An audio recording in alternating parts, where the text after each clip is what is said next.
Assalamualaikum warahmatullahi wabarakatuh. Halo anak-anak yang cerdas. Hari ini kita akan belajar tentang PKN Negaraku Indonesia. Nanti kalian akan dapat menjelaskan tentang pengertian Negaraku Indonesia. Apa kalian tahu apa kepanjangan dari NKRI? Ada yang tahu? Ya, NKRI adalah singkatan dari Negara Kesatuan Republik Indonesia. Sebelum kita membahas tentang pengertian negara Indonesia, kita ingat-ingat kembali perjuangan bangsa Indonesia di awal kemerdekaan.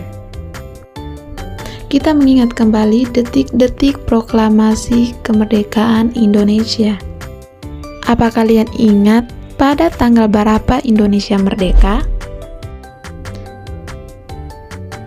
Ya, pintar sekali. Pada 17 Agustus 1945 bertempat di kediaman Insinyur Soekarno, yaitu di Jalan Pegangsaan Timur, nomor 56 Jakarta. Itu adalah proses proklamasi dibacakan. Jadi Indonesia merdeka pada tahun 1945.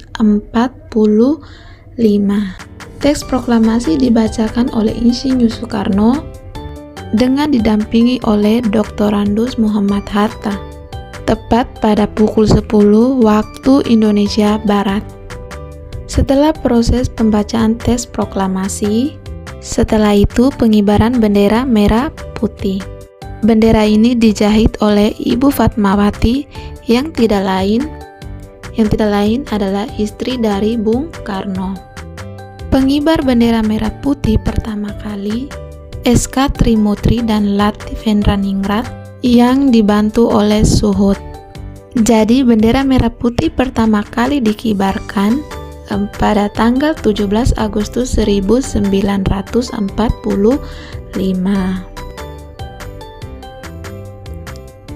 Setelah bendera merah putih dikibarkan dan lagu Indonesia Raya dikumandangkan, maka saat itulah Indonesia menjadi bangsa dan negara yang merdeka dan mempunyai kedudukan dan yang sejajar dengan bangsa lainnya. Sekarang Indonesia sudah merdeka karena sudah ada proklamasi dan pengibaran bendera milik sendiri. Lagu Indonesia Raya diciptakan oleh siapa ya? Apa kalian tahu? Setiap hari Senin kalian tentunya menyanyikan lagu wajib ini ya. Ya, lagu Indonesia Raya diciptakan oleh W.R. Supratman. Diingat-ingat kembali ya. Sekarang kita masuk pada pengertian negara Indonesia. Untuk mengetahui pengertian negara Indonesia, kita dapat mengkajinya dalam Undang-Undang Dasar 1945, tepatnya pada pasal 1 ayat pertama. Pasal 1 ayat pertama menyatakan bahwa negara Indonesia ialah negara kesatuan yang berbentuk republik. Berdasarkan ketentuan itu, pengertian negara Indonesia bisa dilihat dari sudut bentuk negaranya dan bentuk pemerintahannya. Jadi ada dua ya, bentuk negara dan bentuk pemerintah. Bentuk negara Indonesia adalah bentuk negara kesatuan. Istilah negara kesatuan itu mengandung makna bahwa susunan negara Indonesia hanya terdiri atas satu negara saja. Di Indonesia tidak dikenal adanya negara bagian atau negara dalam satu negara, seperti halnya di negara serikat. Dengan kata lain, di dalam negara kesatuan hanya terdapat satu pemerintahan pusat, satu undang-undang dasar, dan pelaksanaan kedaulatan bagi kedaulatan ke dalam atau keluar dipegang oleh pemerintahan pusat.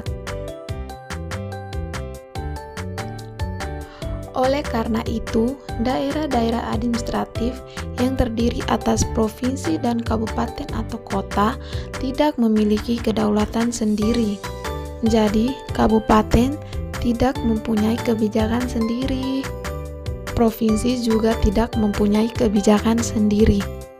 Tetapi keduanya harus mengikuti ketentuan dari pemerintahan pusat dan tidak boleh bertentangan dengan Undang-Undang Dasar 1945. Itu adalah bentuk negara Indonesia. Sekarang kita alihkan ke bentuk pemerintahan negara Indonesia. Indonesia mempunyai bentuk pemerintahan republik, di mana bentuk republik ini dijalankan dengan sistem pemerintahan presidensial. Apa itu presidensial?